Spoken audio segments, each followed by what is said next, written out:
Hello, 6th graders. Welcome to 6th grade math, adding and subtracting decimals. Pause while you write the lesson title in your interactive student notebook. Pause again while you write today's lesson objective in your notebook. Today's objective is, I can add and subtract decimals by completing practice problems with 100% accuracy in multiple attempts.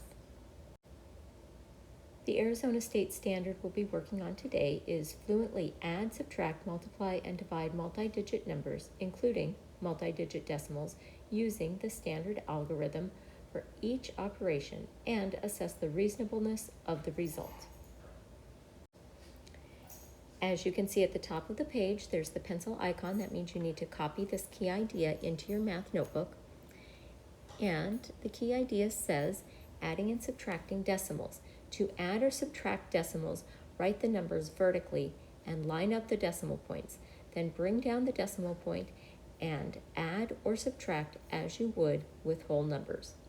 My suggestion is, if you have a hard time lining up your decimal points, that you use graph paper and put one item, one digit or a decimal point in each box to keep you on track.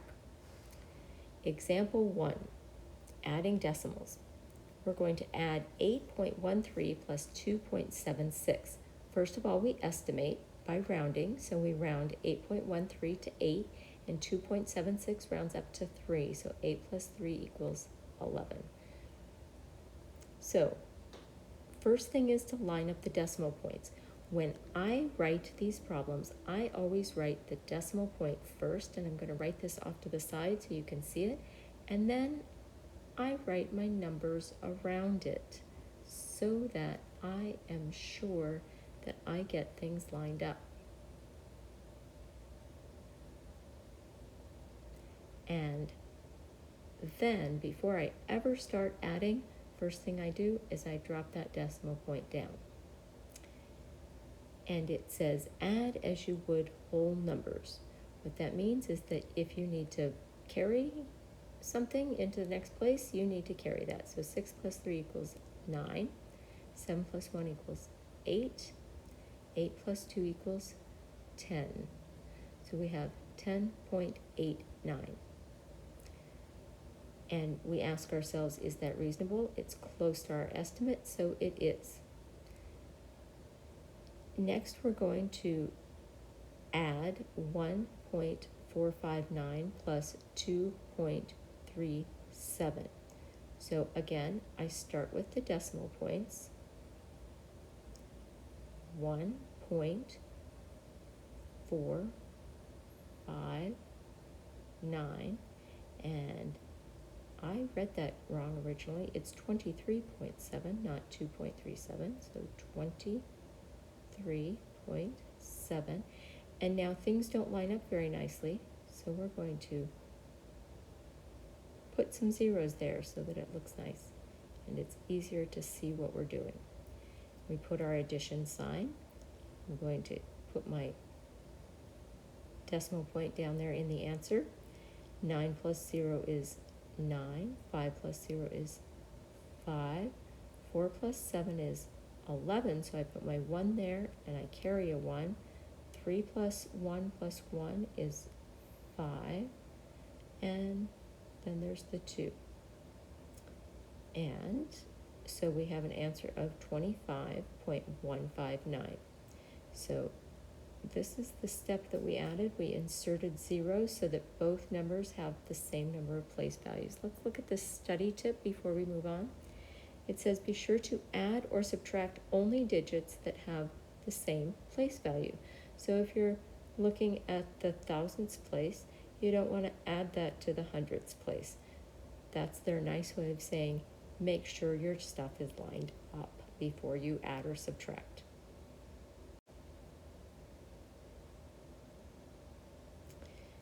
Example 2, subtracting decimals. This works exactly like adding decimals, so shouldn't be too hard for you. We're going to subtract 5.508 minus 3.174.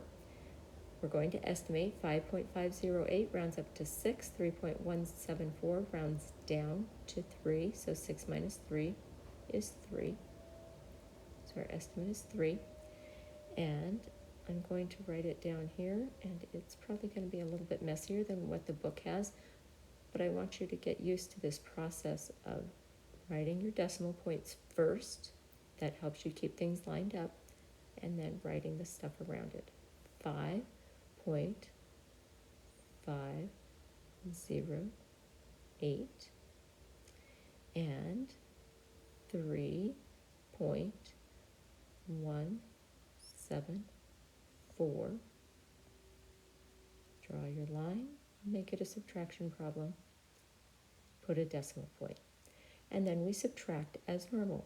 8 minus 4 is 4. 0 minus 7, we have to borrow. So that 5 becomes a 4, that 0 becomes a 10. 10 minus 7 is 3. 4 minus 1 is 3. 5 minus 3 is 2. 2.334 is pretty close to 3, so we're good to go. Letter B, subtracting 21.9, so we put our point and our point, and we have 21.9 minus 1.605.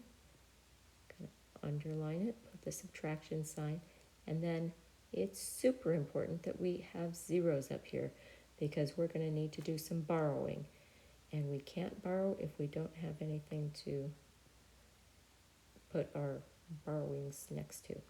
So we look upstairs and we go, wait, we don't have enough thousands to take 5 away, and so we're going to have to borrow from the guy next door, but he doesn't have any, so we have to borrow from the 10th place. That 9 is going to become an 8, and that 0 is a 10 for a minute, and then it becomes a 9 because this guy in the thousands place is borrowing from it. So 10 minus 5 is 5, 9 minus 0 is 9, 8 minus 6 is 2, 1 minus 1 is 0, and 2 minus 0 is 2. So we have 20.295.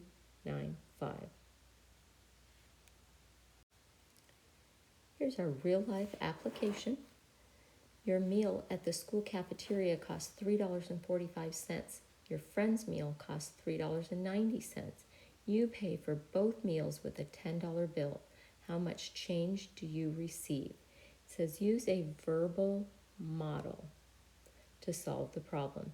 When it says that, it just means change the words into an expression. So it's the amount of change, which is what you're looking for. Actually, you're changing it into an equation. The amount of change is what you're looking for, so you have a question mark. That's the amount that's given, so you gave $10 minus the amount that everything costs. So the cost of your meal was $3.45, and the cost of your friend's meal was $3.90. So order of operations tells us we need to add the $3.45 and the $3.90 before we subtract from the $10. So let's do that. 3.45 and 3.90. I'm going to add that. 5 plus 0 is 5. 9 plus 4 is 13. And I forgot to put my decimal point down here. And 3 plus 3 plus 1 is 7. So that's where we get this 735. And then we're subtracting 10 minus 735. So it's $10. So we're going to put our decimal points. $10 minus 735. And we're going to have to do some borrowing. So that 1 is going to be a 0. That's going to be a 10 for a second. And then it's going to be a 9. That's going to be a 10 for a second. and it's going to be a 9, and that's going to be a 10. 10 minus 5 is 5. 9 minus 3 is 6. 9 minus 7 is 2. So you're going to be getting $2.65 in change.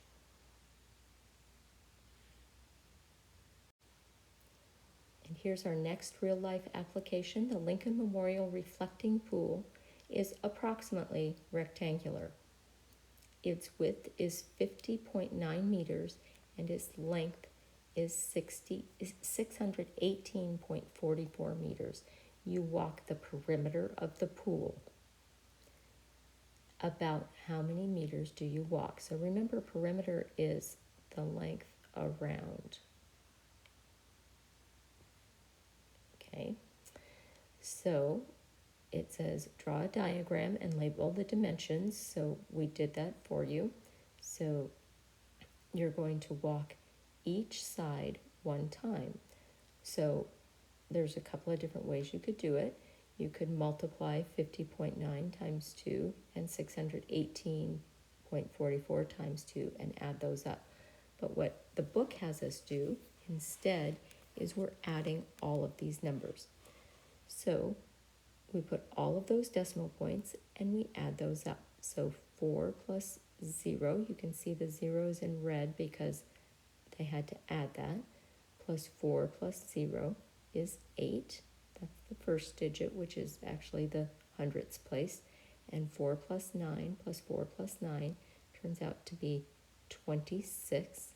So they put the 6 on the bottom and they carry the 2. So that's 26 tenths. And then 8 plus 0 plus 8 plus 0 plus that 2 is an 18.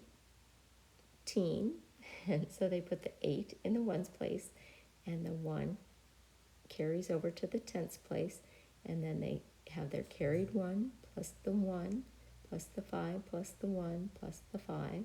So that's 13 tens, and then we're adding the hundredths, so that's 100 plus 600 plus 600 is 1,300. So it's 1,338.68 meters. And it said about how many, so that means we're going to go ahead and round that up to 1,339 meters. Please remember to make sure that your notes are complete in your interactive student notebook, that you complete all your questions on your Google form, and you review your lesson if you need to, and complete your Big Ideas math assignment in your math spiral notebook and submit that when it is 100% correct, not before.